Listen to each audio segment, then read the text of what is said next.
This car here has the weight of the world on its shoulders. Where most car makers will introduce electric vehicles as part of a wider model lineup, Porsche in the new Macan has gone from having petrol power to now being completely electric only. It's a bold gamble from what was the car maker's best-selling model, so I'm excited. I hope you're excited. Let's go find out more about the 2025 Porsche Macan. Now, electric only.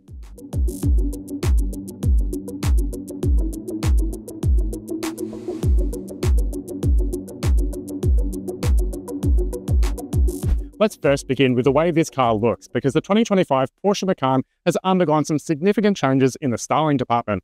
Now, at the forefront, you do get a set of high-set LED daytime running lamps, and then below you are getting those normal LED headlights as well. Now, this car being a range-topping Macan Turbo, it does get special Turbo Night badging, and you will note that this is a darker sort of theme from what you normally see on a Porsche. As we know, Porsches are eminently customizable, and this car has some options. Now, up front, it does have a set of 22-inch wheels, which do look really spectacular in my opinion. Then obviously you are getting things like the electric badging in Turbo Night. And then there are carbon accents to the mirrors. And then obviously for a Macan, you are getting that nice stripe down the middle. And now one thing I can't forget is obviously this car being electric, it does have a charge port on the left and right-hand side of the car. However, only one of them does AC and DC, while the other one just does AC. Another thing that is new for the 2025 Porsche Macan is the sloping rear roofline. Let us know what you think about that design point in the comments section down below. In the metal, I reckon it looks really impressive. The rear glass tapers much more steadily than it did previously, and it leads down into a full-width light bar with the classic Porsche script and model designation underneath. Porsche says that this is more of a coupe-style SUV because it aids aerodynamics and the car's overall electric vehicle range. There is a rear splitter that has no exhaust cutouts, obviously. At the rear of the car, the boot opens electrically to reveal a full 480-litre space. Now, that is down 60 litres on the related Macan 4, but that is only because the Macan Turbo does have a standard fit Bose sound system with a subwoofer in the boot. Now, I do like the fact that there is a frunk as well, and that is 84 litres in storage capacity. I do like the fact that Porsche has been smart in using all available space. Now, this car does have a tyre repair kit instead of a space saver or a full-size spare, but it's nice to have that sort of availability when you do get in a bit of a sticky situation. There is no way around it. The 2025 Porsche Macan is substantially more expensive than before. The range will launch with two variants initially, the Macan 4 and the Macan Turbo, before adding the Macan 4S and Macan Base variant in the first half of 2025.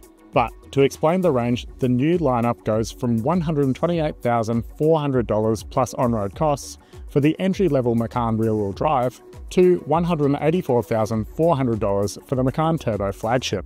Unfortunately, the entry price for the Porsche Macan has jumped by more than $33,000. For this launch, we are taking a closer look at the Macan Turbo, without a turbo. All variants come with healthy levels of equipment, such as adaptive cruise control, power-adjustable seats with memory, keyless entry and start, an electric charging flap, 360-degree cameras, and an auto-dimming rear vision mirror. However, the Macan Turbo flagship ups the ante with a panoramic sunroof, 4-zone climate control, sports sounds for the electric drivetrain, and sport chrono as standard. All Porsche Macans are powered by a 100 kWh battery pack and can accept a maximum DC charge rate of 270 kilowatts. These are very impressive stats for an electric vehicle. But the Macan Turbo we're keen on, that's all about performance. The dual motor powertrain can churn out 470 kilowatts in overboost launch control mode at a whopping 1130 Newton meters. This is good enough for a warp speed 3.3 second run from 0 to 100 kilometers an hour. Importantly, the Porsche Macan Turbo can go up to 591 kilometers before needing a recharge, according to the brand and WLTP testing. It might not look it, but this car is bigger than the car it replaces, and it's the passengers inside the cabin that reap the benefits. There is a lot of space around this cabin, and I'm sat in a really nice driving position that is low, and it's kind of nice in a small SUV of this size. It does make the car feel nice and dynamic. Now, one thing I do want to call out is the fact that Porsche has put in a lot of nice storage nooks and crannies. I've got a wireless smartphone charger in front of the dash here, and a pair of cup holders. Then you do get dual USB-C ports as well, but these are a little bit tricky to access. Obviously, you do get a front storage compartment as well. But overall, if there's one thing that I want to call out about the 2025 Porsche Macan is the fact that it all feels really nice and premium. As we know from Porsche, everything is built to a really high standard, and the materials choice inside the cabin is really, really special. The steering wheel is covered in nice sort of leather over the dashboard as well. And then I'm sat in a really nice driving position in these sport seats. It all feels really nice and premium. Storage-wise, the front row occupants have a cubby beneath the physical controls for the air conditioning system, plus a large center console compartment for hiding valuables. There are twin cup holders in the central console, plus USB-C and 12-volt outlets for charging your devices. It also comes with a wireless smartphone charger. Keep in mind that a Porsche is hugely customizable, and buyers can make hundreds and hundreds of choices for interior inlays and colors, plus equipment packages too. I love to see that Porsche has retained the cool curved display in front of the driver. It first made its debut on the Taycan and has since spread throughout the brand's lineup. The infotainment is dead easy to use. The 10.9-inch screen is underpinned by Android software that runs smoothly, has bright graphics and colors, and simple layouts for menus and settings. In particular, I love the big blocky icons used for selecting separate functions. You can also use the Hey Porsche command to verbally give orders to the system. Apple CarPlay and Android Auto smartphone mirroring is standard, as is satellite navigation and digital radio. An optional touchscreen is integrated within the dash exclusively for the passenger to use. It contains a bunch of information such as route guidance or media information, and can also be used to watch videos and stream content. There's also a head-up display that Porsche claims is the largest on the market. In practice, it provides a great amount of information without overloading the driver or taking up valuable windscreen space. While there is a lot of space in the front row of the 2025 Porsche Macan, it's the second row that does feel a little cramped by comparison. My knees behind my own driving position, they are a little bit sort of cramped behind this seat here. And although I do have a decent amount of footroom, you can definitely feel the sloping rear roofline because my head is stuck in the headlining here. Keep in mind, I am 194 centimeters tall. Now, in terms of amenities, you do have air vents in the back here and a nice sort of LED touch control panel as well. And then you do get a fold-down center armrest with a pair of cup holders. Unfortunately, for this 2025 Porsche Macan, it doesn't have sliding second row, and it also doesn't have any sort of recline for the backrest. So that is a little bit of a miss, but overall, quality remains high in the second row as compared to the front row. It's really nicely appointed in the back seat here, and it does feel quite special, which is really impressive for the second row of a medium SUV. There are few competitors for the Porsche Macan. It really is one of a kind. However, I have also driven the Polestar 4 recently, which is a really impressive vehicle in its own right. And that car tops out at $88,350 before on-road costs. You can check for examples of both the Porsche Macan and the Polestar 4 on Drive Marketplace.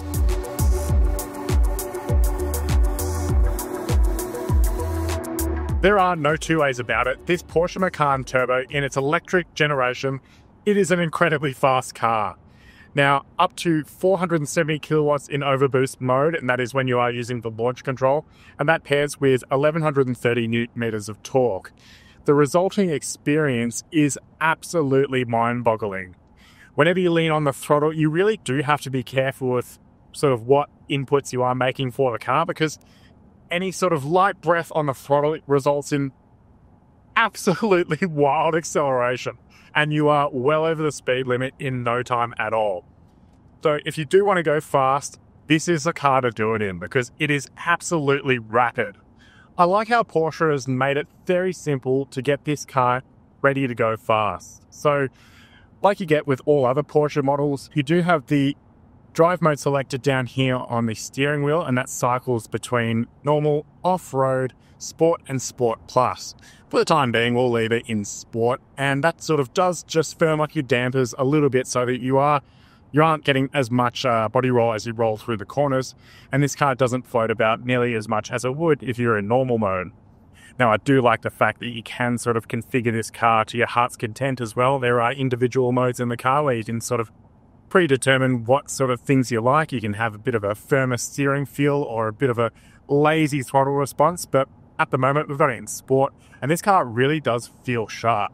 Yesterday we were driving this car on the racetrack, and ordinarily you might think that an electric vehicle, a racetrack, is probably not the kind of scenario that you want to be driving it in, but this car really just held its own. It was very entertaining, and while it might not have the sort of smile-inducing character that you do expect from something else in Porsche's range, like a 911 or Panamera or something of that ilk, this car is still very capable of putting a smile on your face. One thing that you do come to realize quite quickly is the fact that this sort of weight on stilts in an SUV platform, it does pitch and roll quite markedly. So if you are braking into corners, the car will sort of pitch forward on the front axle there, and then when you are hitting the throttle, it'll do the opposite and lean backwards. It's not the sort of nicest sensation, and it doesn't feel ultimately as flat as you want a Porsche product to be. But overall, this car performed really impressively on track for an electric vehicle.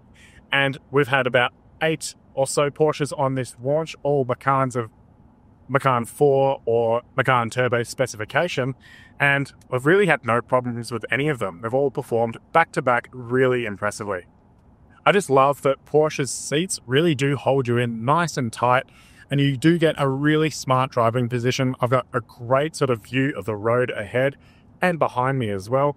I feel really in control of this car. When we have been driving the Macan Turbo on the roads, you do get a little bit more road noise than you'd expect from something of this sort of premium space, but overall, this car is quite refined and everything feels nice and put together. The fit and finish is really strong. We haven't had any sort of rattles or creaks from any sort of part of the interior, and it's all been put together quite well. So while this Porsche Macan is physically larger than the car it replaces in the old Petrol Macan, it does remain a nice sort of medium-sized SUV, and it is easy to place on the roads and in car parks. It is easily maneuverable on roads. This car does have an 11.1 meter turning circle, but the car we're in at the moment, it does have rear wheel steering fitted. So when you are at low speeds, it will sort of make it a little bit easier to sort of turn around a corner and get into a tight parking spot.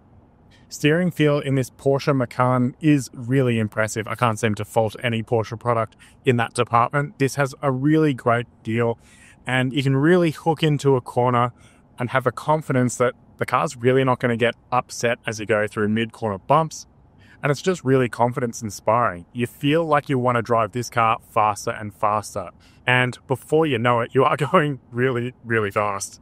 I'm not sure if you can hear it, but Porsche does supply a little bit of a synthesized sound that comes through the speakers to sort of let you know what the car is doing. And it's a little bit of a gimmick for me. I don't really like it. And thankfully, you can easily just go into the infotainment system and switch that off. But I do like the fact that you can switch it off whether you do like it or you're not. But I don't know, it just feels a little bit too much of a gimmick for me. All Macans get a 100 kilowatt hour battery. And what Porsche claims in terms of range for the car is up to 591 kilometers on this Macan Turbo specification. In terms of efficiency, this car will do between 18.8 kilowatt hours per 100 kilometers and around 21 kilowatt hours per 100 kilometers. But what we've actually seen from the car does sit around that 25 mark. So keep in mind that this is a heavy vehicle. It's about 2,400 kilograms. It's just one of those things to keep in mind. It's not the most efficient electric vehicle on the market, but there are certainly worse cars out there. While we are driving at more mundane speeds at the moment, I just want to call out the sort of breadth of ride comfort and sporting ability that this Macan has. We're driving at low speeds now, and the car does absorb nice sort of impacts on the road, and you're not really too upset inside this cabin. Not much is getting through, which is a really nice sensation. Overall, this new Macan is certainly going to be a bit of a learning curve for customers of the old car, but there are distinct Porsche attributes that have been engineered into this new car that will still feel familiar to the people of the brand.